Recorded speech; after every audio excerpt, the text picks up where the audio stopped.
Accounts of godlike visitors abound. For example, in the books of the Tibetan Kanchur. The Kanchur consists of over 1,000 volumes containing the holy texts of Lamaism. Their secret code is the most complex ever devised. To date, only 1/100th of the Kanchur has been deciphered. The resulting translations are full of references to gods appearing in the sky, of the luminous pearls and transparent spheres in which they lived. In the fragmentary histories from the Bible to the scripts of Babylon, there are tantalizing views of Earth, seen from the distance, seen from space, seen by whom? Was it the vision of ancient astronauts communicated to the primitive population of a still young planet Earth? The search for humanity's first possible contact with alien beings in prehistoric times leads to an unlikely place, to the Bible's earliest chapters, to the book of Genesis. There were giants in the earth in those days, and also after that, when the sons of God came in unto the daughters of men, and they bore children to them. Genesis 6:4. Exactly who were the giants in the earth and the sons of God mentioned in the text? While most English Bibles use the word giants, the original Hebrew word is Nephilim. One translation of the word Nephilim is the men who came down, or those who came down, meaning those who came down from the sky. So it may not mean necessarily that they're physical giants. They could just be something like great heroes that came down from the sky and produced a hybrid race.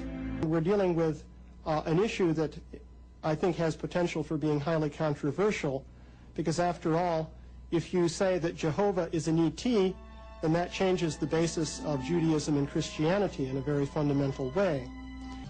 For many ancient Christians, the Book of Enoch was essential, yet it was banned from the Christian Bible. We don't know why this literature was ultimately excluded from the canon. Perhaps it's because of its description of the fall of the rebel angels and their mating with mortals. Perhaps its understanding of the end of time fell out of favor with Jews and Christians. The Book of Enoch begins with a warning to all humanity that a divine judgment has been rendered and a sentence will be imposed. God tells Enoch that all life on earth will be destroyed in a violent flood, and, as with the story in Genesis, God blames this evil on the sons of God, angels who lusted after the daughters of men. These angels are sometimes referred to as watchers. They keep constant watch, and they decide one day, about 200 of them, that they're going to descend to the earth. They would like to very much make contact with these mortal women. The Book of Enoch may have been an attempt to expand on the mysterious giants, the sons of God, and the daughters of the earth, spoken of in Genesis. Anytime you read the book of Genesis, there are all kinds of unanswered questions. Suddenly, there is this quick few verses at the beginning of the flood story about giants in the land that come from the sons of God mixing with the daughters of the earth. And you stop and think, wait a minute, what's this all about? It's like it went by too fast. And you want to grab it and say, wait a minute, what was this? The Book of Enoch offers a disturbing vision of the fall of the angels who lust after earthly women. And they began to go into them, and to defile themselves with them, and they taught them charms and enchantments. And they became pregnant, and they bare great giants whose height was 3,000 ells. And when men could no longer sustain them, the giants turned against them and devoured mankind.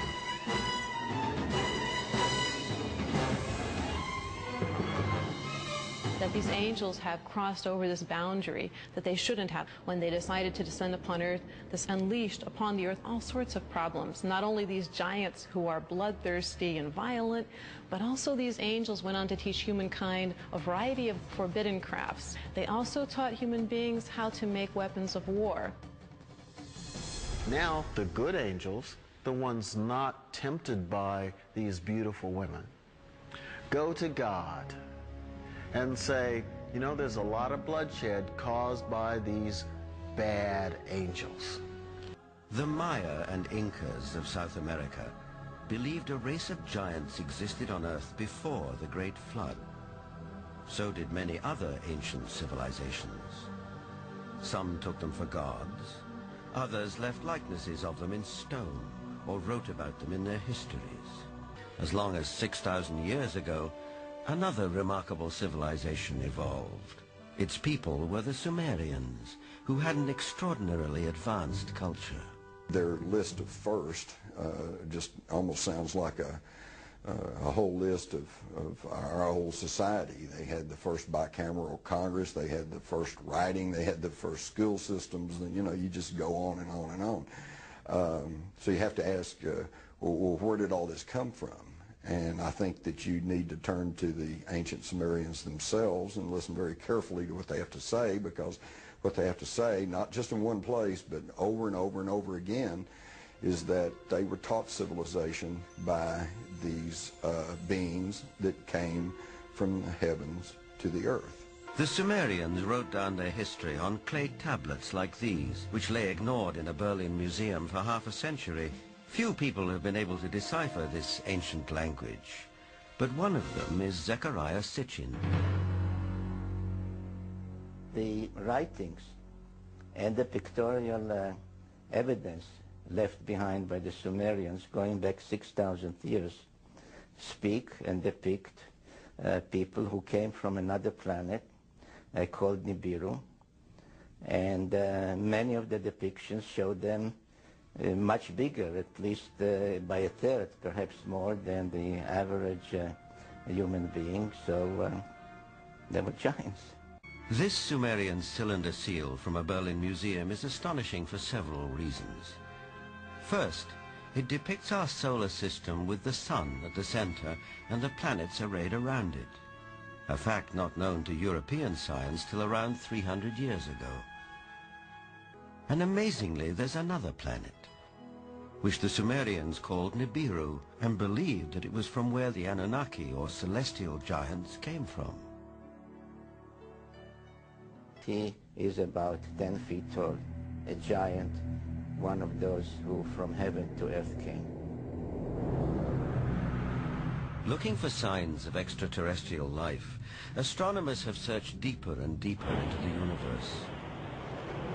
But all along, maybe they should have been looking closer to home. For it's in our own solar system that a mysterious object has recently been detected, near where the Sumerians placed their planet Nibiru, home of the Anunnaki.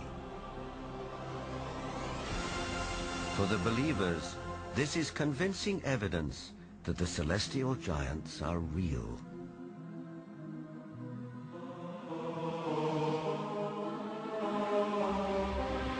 The ancient Sumerian text, just in a very broad overview, basically tell us that more than 400,000 years ago, that these Anunnaki came from space and landed on the earth in the Tigris-Euphrates Valley.